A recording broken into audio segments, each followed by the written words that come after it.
한동훈 전 당대표를 지지하는 친한동훈계 소장파 의원들이 원달 73 스튜디오라는 유튜브 채널을 개설했습니다. 이 분짜리 티저 영상 하나만 올라온 상태임에도 불구하고 하루 만에 1만 5천 명이 넘는 구독자가 생기며 화제가 되고 언론의 주목을 받고 있습니다. 현재 잠정적으로 활동을 중단한 한동훈 전 대표의 복귀 시기와 조기 대선이 치러질 경우 출마 여부에 대한 세간의 궁금증이 커지고 있습니다. 최근 이준석 의원 또한 40대 기수론을 내세워 사실상 대선 출마를 선언한 상황입니다. 안타깝게도 향후 윤석열 대통령의 헌법재판소 탄핵 심판 결과가 불리하게 나올 경우 조기 대선이 불가피해질 수 있습니다. 이에 국민의힘은 마음을 다잡고 철저히 대비해야 하며 애써 획득한 정권을 다시 민주당과 이재명에게 빼앗기지 않도록 해야 합니다. 지금까지 대한민국의 전국을 주도해온 것은 여야를 막론하고 586 세대였습니다. 이들은 운동권 세대로 불리며 민주화와 국가 발전에 기여한 점도 분명히 있습니다. 그러나 이제는 답답하고 목소리만 큰 이들이 점차 정치권에서 물러나고 젊고 유능한 새로운 세대가 대한민국의 정치를 이끌어가길 바라는 국민들의 목소리가 높아지고 있습니다. 여권의 대통령 후보군인 김문수, 홍준표, 안철수, 오세훈 등은 모두 유능한 인물들이며 각자의 개성과 장점이 뚜렷한 훌륭한 후보들입니다. 그러나 국민의힘이 영남당, 구태당이라는 이미지를 벗어나 젊고 유능한 건강한 보수 이미지를 구축하기 위해서는 세대교체와 더불어 인물교체가 절실한 상황입니다. 오늘은 한동훈과 이준석이라는 두 인물을 비교해보겠습니다. 두 사람 모두 젊고 유능하지만 기존 보수 지지층 내에서는 배신자 프레임과 분란을 일으키는 이미지 등 부정적인 인식도 존재하며 특히 윤 대통령과의 사이가 좋지 않아 반윤 이미지가 강한 후보들입니다. 이들의 장단점과 정치적 행보를 통해 향후 전국 전망을 가늠해보고자 합니다. 먼저 주요 신상 정보를 살펴보겠습니다. 한동훈은 73년생으로 현재 51세입니다. 출생지는 서울이며 현재 강남구에 거주하고 있습니다. 학력은 현대고등학교 졸업 후 서울대 법대를 졸업했으며 이후 콜롬비아 대학 로스쿨에서 LLM 과정을 수료했습니다. 배우자는 진은정 국제변호사이며 둘은 현대고등학교, 서울대 법대 선후배 사이입니다. 한동훈은 군복무를 공군 법무관 대위로 전역했으며 종교는 천주교로 알려져 있습니다. 이준석은 85년생으로 현재 39세입니다. 올해 대선 출마가 가능한 40세가 됩니다. 출생지는 서울이며 현재 경기도 화성시에 거주하고 있습니다. 학력은 서울과학기술고를 조기 졸업한 후 국비장학생으로 하버드대학에서 컴퓨터과학과와 경제학과를 졸업했습니다. 이준석은 아직 미혼이며 병역은 산업기능요원으로 군복무를 마쳤으며 종교는 천주교로 알려져 있습니다. 다음은 주요 경력을 살펴보겠습니다.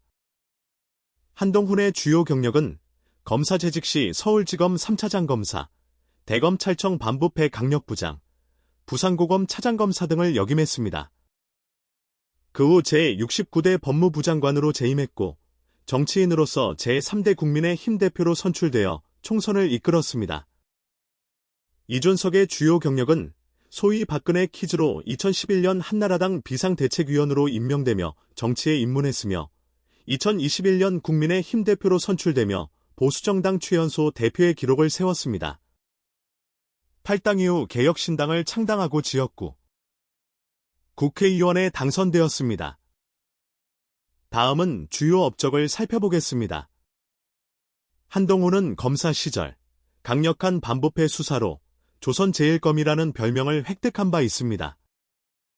SK 분식회계, 론스타 외환은행 매각, 다스 실소유주 의혹 등 굵직한 사건들을 수사하고 성과를 냈습니다.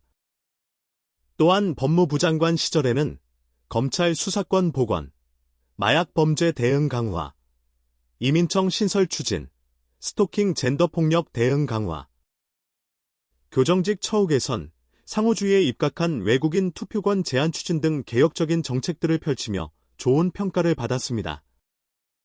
이후 국민의힘 당대표 시절에는 보수의 개혁과 정치의 세대 교체론을 앞세워 보수당의 개혁을 추진했으며 국민의 눈높이를 강조하며 여기에 맞추고자 많은 노력을 기울였습니다. 이준석은 젊은 나이를 부각시키며 젊은 세대 공약을 보수당의 주요 과제로 삼고 세대 포유론을 앞세우며 당대표로서 대통령 선거와 지자체 선거를 모두 승리로 이끈 업적이 있습니다. 국민의힘 탈당 후에는 정치개혁을 주창하며 개혁신당을 창당하였으며 상대적으로 불리한 여건임에도 총선에 출마하여 지역구 의원에 당선되었습니다. 다음은 장점과 단점을 알아보겠습니다.